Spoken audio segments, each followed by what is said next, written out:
अस्सलाम वालेकुम जी। उम्मीद है जी सारे दोस्त खैर खैरियत से होंगे जी। एक नई वीडियो के साथ आपके साथ हाज़िर खिदमत हूँ जी।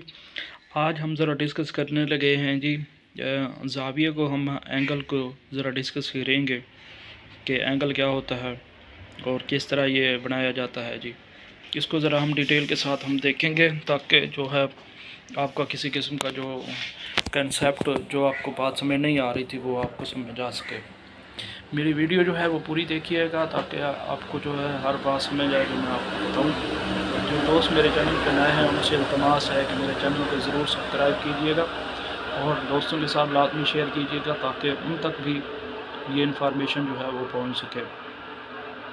अब ज़रा बस डिस्कस कर लेते हैं जी एंगल को। एंगल जो है ये दो शुआओं से मिलकर बनता है।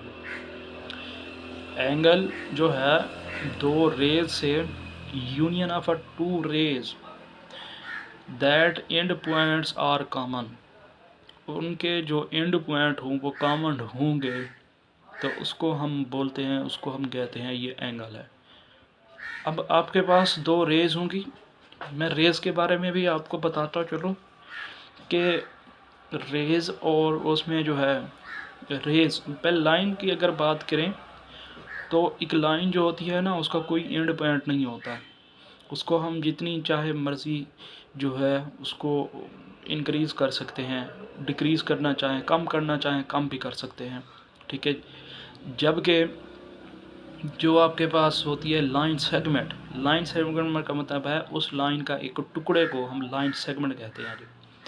अब लाइन सेगमेंट और लाइन में लाइन को अपनी मर्ज़ी से हम बड़ा भी कर सकते हैं, कम भी कर सकते हैं, जबकि लाइन सेगमेंट को जो है हम वो अपनी मर्ज़ी से बड़ा या कम उसको नहीं कर सकते। बात समझ आ गई होगी। तो इसका दो एंड पॉइंट होते हैं। लाइन सेगमेंट के दो एंड पॉइंट होते हैं, एक जहाँ से शुरू करते हैं और जहाँ पे एंड करते हैं, ये दो पॉइंट हो गए जी। अब रेज जो है, अब जो लाइन होती है ना उसके दोनों सिरों पे ना एरो हेड बना हुआ था। एरो हेड जहाँ पे भी है समझ लीजिएगा ये लाइन है और इसको हम अपनी मर्ज़ी के साथ बड़ा भी कर सकते हैं, कम भी कर सकते हैं। अब जो रे है वो रे जो है उसके एक सिरा जो है, एक सिरे पर जो है वो एरो हेड होता है। जब एरो हेड होता है तो उसका मतलब ये होता है कि हम इसको आगे से तो बढ़ा सकते हैं लेकिन इसको पीछे से हम नहीं बढ़ा सकते। ठीक हो गया, बात समझ आ गई होगी। जिसका एक सिरा हो उसे हम शुआ कहते हैं, उसे हम रे कहते हैं, और दो रे मिलकर एक एंगल बनाती है, एक जाविया बनाती हैं, एक एंगल बनाती हैं, ठीक है जी। और वो हम सिरा हो जिसका एंड पॉइंट क्या हो, कॉमन हो, उसे हम एंगल कहते हैं। अब दो रेस हैं उनको हम क्या कर देंगे, मिला देंगे। जब मिलाएंगे तो अब आपके पास क्या बन जाएंगे, वो आपके पास हम सिरा बन जाएंगी। और वहाँ पे हम दरमियान में एक यूँ लाइन लगाते हैं, क्लॉक वाइज लगाते हैं, ठीक है जी। एंटी क्लॉक वाइज लगाएंगे तो वो नीचे की तरफ होगा।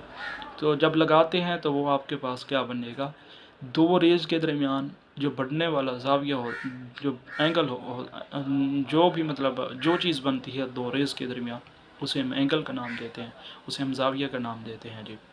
तो मतलब दो रेज मिलेंगी तो एक जाविया बनेगा। तो वो जो दरमियान में हम लगाते हैं एरो हेड का निशान, वो क्लॉक वाइज भी लगा सकते हैं, वो एंटी क्लॉक वाइज भी लगा सकते हैं जी। उम्मीद है इस टॉपिक की आपको बखूबी समझ आई होगी। अगर फिर भी किसी बच्चे को समझ नहीं आई, किसी दोस्त को समझ नहीं आई, तो ज़रूर मुझे कमेंट करके बताइएगा। इंशाल्लाह मैं आपको ज़रा डिटेल के साथ और वाइट बोर्ड पे आपको समझा दूँगा।